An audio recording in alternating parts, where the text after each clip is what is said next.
아파트 값이 아니라 거래가 먼저 움직입니다. 중년은 이것만 보세요. 어제 부동산 중개사무소에서 충격적인 광경을 목격했습니다. 한 할아버지가 매물 게시판을 보며 고개를 갸우뚱하고 계셨습니다. 호가는 10억인데 실거래가는 8억이라니?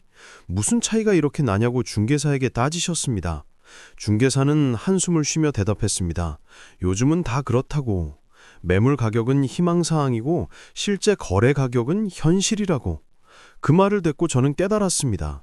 우리가 지금까지 잘못 보고 있었다는 것을 말입니다. 오늘은 부동산 시장에서 중년이 반드시 알아야 할 진실을 말씀드리려 합니다. 집값이 아니라 거래가를 봐야 하는 이유. 이것을 모르면 큰 손해를 볼 수 있습니다. 우리는 평생 집값을 보며 살았습니다.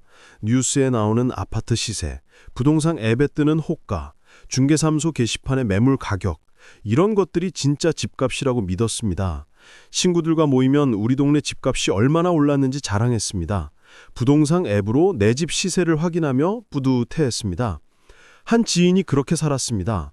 강남에 아파트를 가지고 있었습니다. 부동산 앱으로 매일 확인했습니다. 시세가 계속 올랐습니다. 기뻤습니다. 내 재산이 늘어나는 것 같았습니다. 친구들에게 자랑했습니다. 우리 집이 15억은 된다고 말했습니다. 그러다가 사정이 생겨 집을 팔게 됐습니다.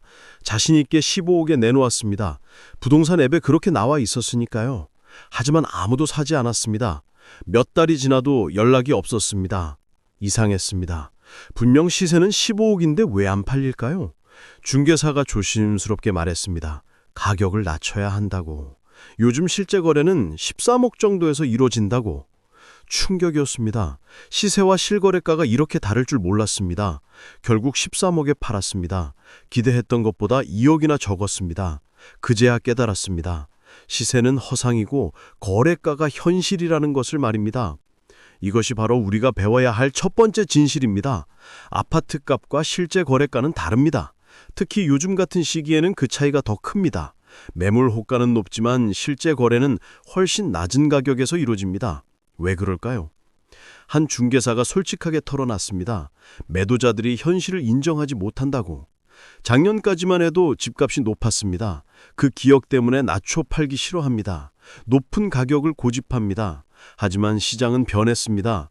매수자들이 그 가격에 사질 않습니다. 결국 어떻게 될까요?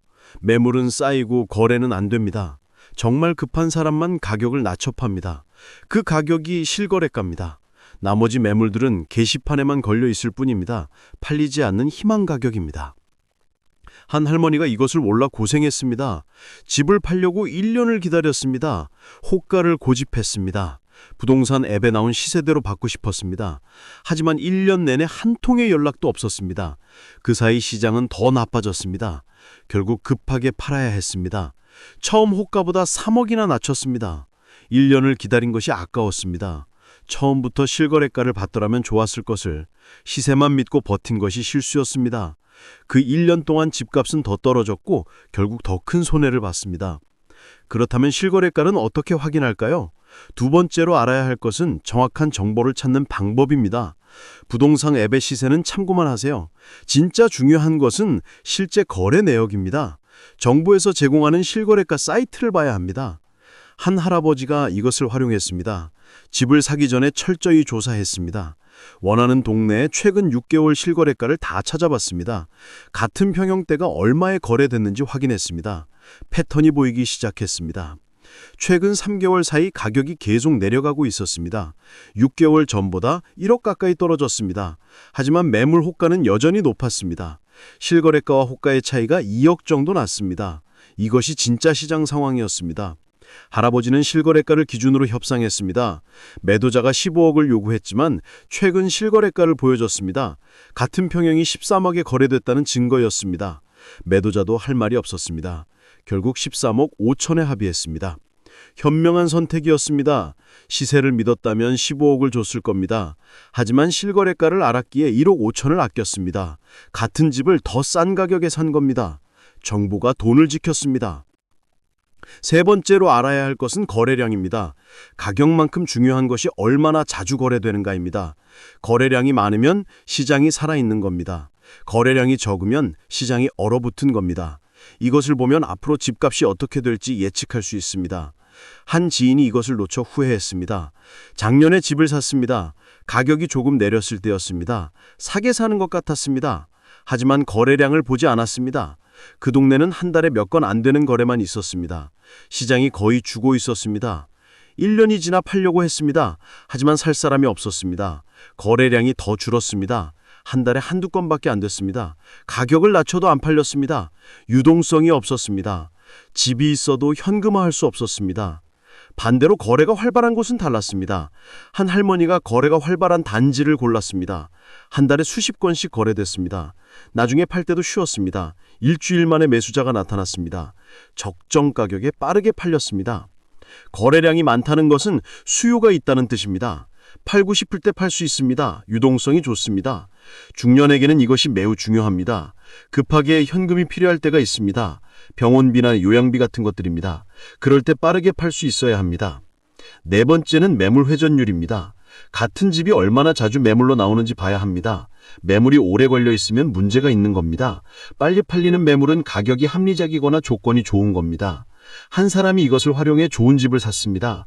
원하는 동네를 3개월 동안 관찰했습니다. 어떤 매물은 하루 만에 사라졌습니다. 어떤 매물은 석 달 내내 있었습니다. 패턴이 보였습니다. 빨리 팔리는 집들은 가격이 합리적이었습니다. 실거래가 수준이거나 조금 낮았습니다. 조건도 좋았습니다. 층수나 향이 좋았습니다. 반면 오래 남아있는 매물은 가격이 높았습니다. 실거래가보다 한두 억 비쌌습니다. 조건도 안 좋았습니다. 이 사람은 빨리 팔리는 집의 조건을 파악했습니다. 그런 조건의 매물이 나오자마자 연락했습니다. 빠르게 결정했습니다. 좋은 가격에 좋은 집을 샀습니다. 다른 사람들이 고민하는 사이 기회를 잡았습니다. 매물 회전율을 보면 진짜 시장 가격을 알 수 있습니다. 빨리 팔리는 가격이 시장이 인정하는 가격입니다.